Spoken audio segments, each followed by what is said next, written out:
Welcome to another deep dive. Today we're going to explore something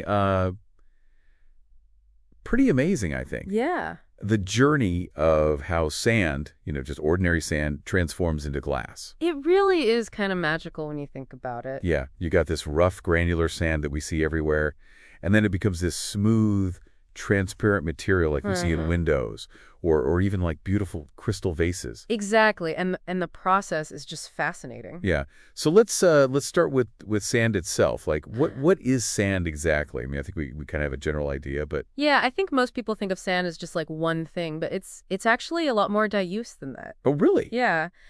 Sand is really a mixture of tiny little pieces of minerals and rocks. It's Mhm. almost like nature's confetti. It has all these different Oh. pieces and colors depending on where it comes from. So like the sand on a tropical beach is going to be different from the sand you'd find like in a desert. Exactly. A tropical beach, that white sand you see, that's often made from things like eroded limestone, coral, even shell fragments. Oh, wow. Whereas, in a desert, the sand dunes, there might be primarily quartz, which is a Mhm. really hard mineral. It's very resistant to weathering, so it sticks around for a long time. So it all depends on what kind of rock gets broken down, Exactly. And also how it gets broken down, we call that weathering and erosion. right? Things like wind, rain, even ice can wear away at rocks over millions of years. It's amazing to think those tiny grains of sand were once part of like huge mountains or something. Oh, absolutely. And the environment also plays a big role. High energy environments like a coastline with crashing waves, they're going to break down rock much faster Oh, yeah, I can see that. than like a calm river would. Yeah, that makes sense. So, okay, so we have these tiny grains of sand with these epic backstories. But then how do we go from sand to glass? What's the magic ingredient there? Well, the magic ingredient is something called silica. Silicon. Yeah, and it's actually a very common component in many types of sand, especially quartz. Essentially, silica is silicon dioxide, Okay. and it's this compound that gives glass its unique properties. So we have silica in the sand, but how do we actually make it into glass? Heat. Heat. Yeah, lots of heat. We're talking incredibly high temperatures, often over 1500 degrees Celsius. That's hot enough to melt the sand and turn it into a liquid.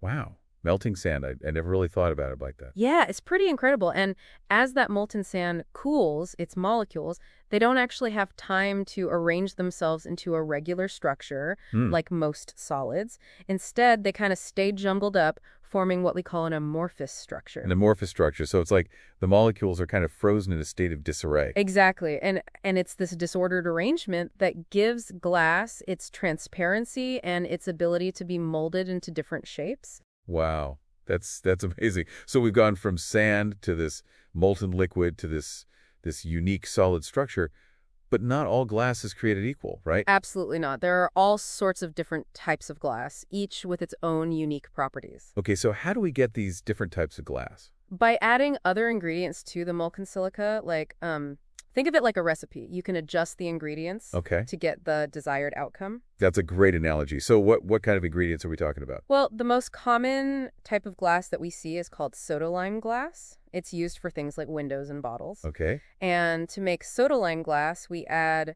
sodium carborate, which is also called soda ash, Hmm. and that lowers the melting point of the silica, which makes it easier to work with. Oh, that makes sense. But sodium silicate, that's water soluble, So we add lime, which is often from limestone, and that helps to improve the glass's durability.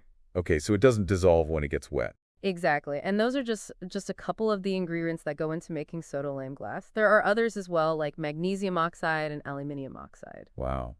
It's really amazing how all of these different ingredients come together to create something as versatile as glass. It really is, and we've only just scratched the surface of the world of glass. There are so many other types like borosilicate glass, which is used for cookware and lab equipment, and lead glass, which is used for decorative items.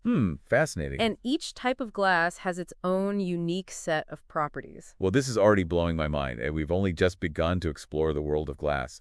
It's incredible to think that it all starts with something as commonplace as sand. It really is. It's a testament to the power of human ingenuity, how we can take something so ordinary and transform it into something so extraordinary. Yeah. And speaking of transformations, after a quick break, we're going to delve deeper into the fascinating processes that give sand its unique properties in the first place. So stay tuned. Stay tuned. Welcome back to our deep dive into the world of glass.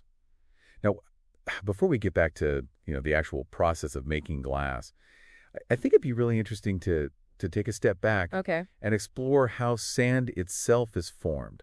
I mean, we kind of take those tiny grains for granted, but they Yeah. have like this whole epic journey behind them, right? Oh, absolutely. The story of sand is really a story of our planet's evolution. It's a testament to the power of nature and how it shapes the world around us. Yeah. So what are the main forces at work here? How does sand actually come to be? Well, it all starts with weathering and erosion and the tireless work of water and wind. Imagine like a towering mountain, freshly formed, reaching for the sky. Okay. Over time, rain, frost, even things like plant roots, they start to break down the surface of the rock, creating acts and weaknesses. So it's like nature's slowly chipping away at these massive structures. Yeah, it's like a very slow motion demolition crew.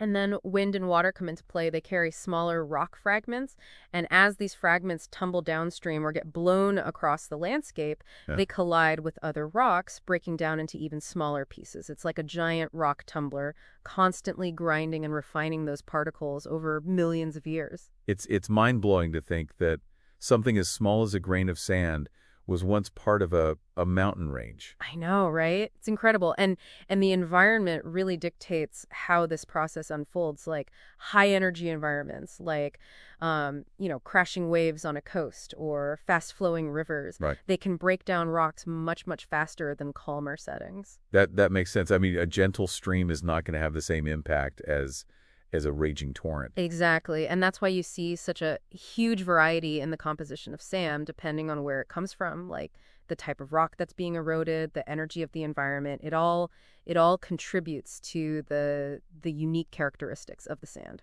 Okay, so that bright white sand we talked about earlier, like on a tropical beach, Right. that's formed because of that constant pounding of the waves, right? Exactly. Those waves are constantly breaking down things like limestone and shells, creating those fine white grains.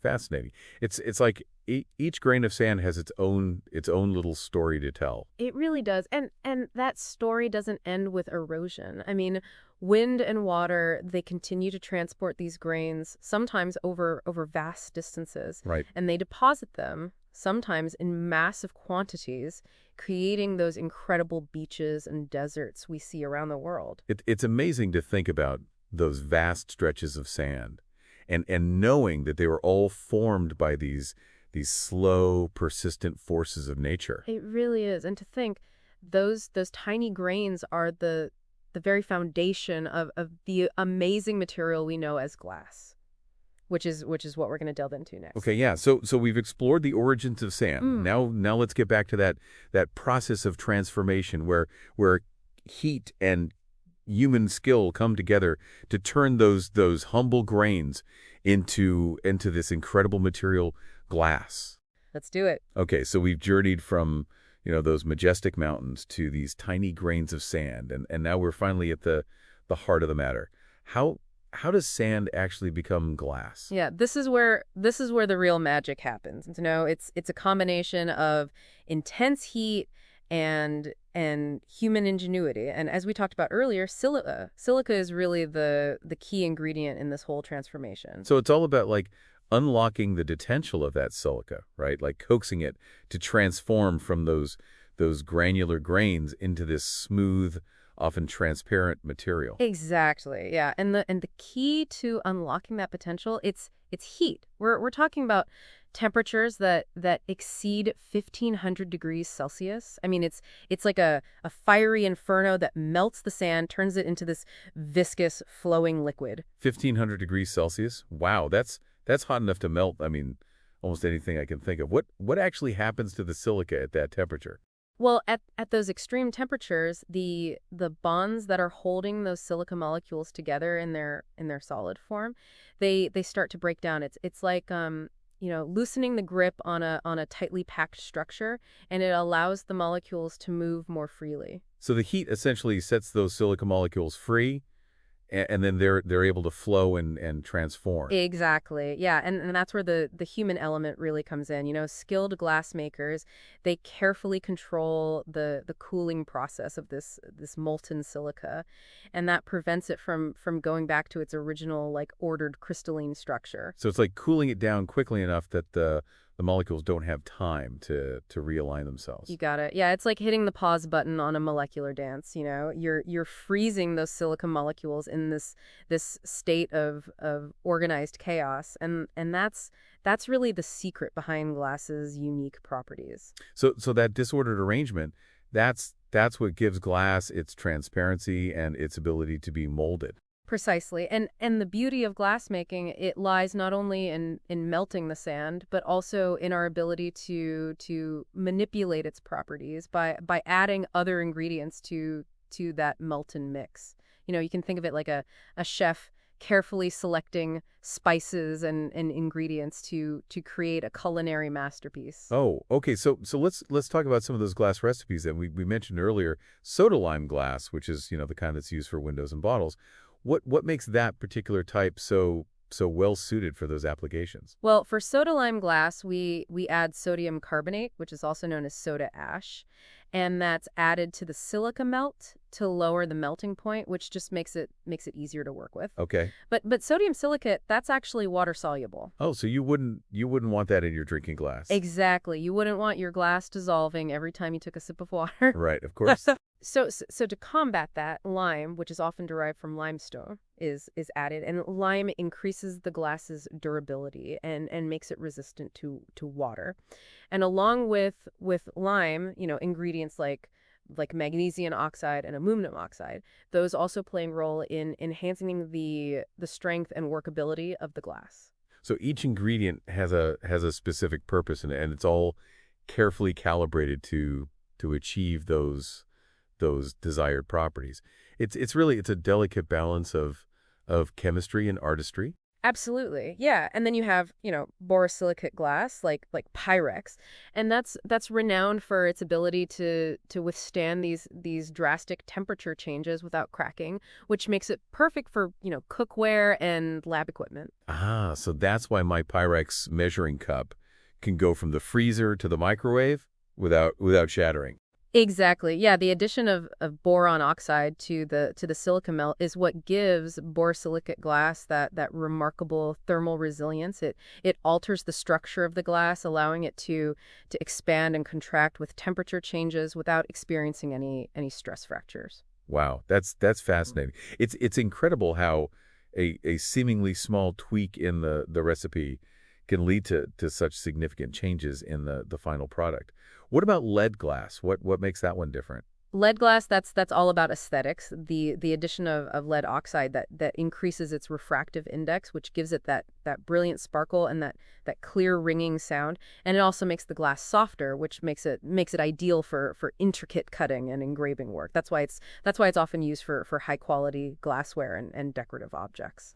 So each type of glass has its own unique personality tailored to specific needs and desires. It's truly a testament to human ingenuity, how we can manipulate the properties of this material to create such a wide range of products. It really is, and the journey from sand to glass, from those fiery furnaces to those delicate crystal goblets, it's just a captivating blend of science and artistry and a touch of magic. Well, this deep dive has certainly been an eye-opening experience. I don't think I'll ever look at a pane of glass or a drinking glass the same way again. And as we wrap up this exploration, I hope you, dear listener, have gained a newfound appreciation for the intricate processes that transform simple sand into the versatile wonder that is glass. It's a story that spans millennia, from the ancient art of glass blowing to the cutting-edge technologies that are shaping our modern world.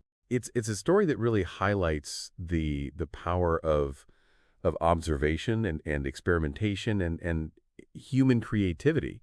And who knows what the future holds for glass. I mean, with sand being a finite resource, perhaps we'll discover even more innovative and sustainable ways to create this remarkable material. Indeed. The journey of discovery, it's never ending. So until next time, keep exploring, keep questioning, and keep marveling at the world around you.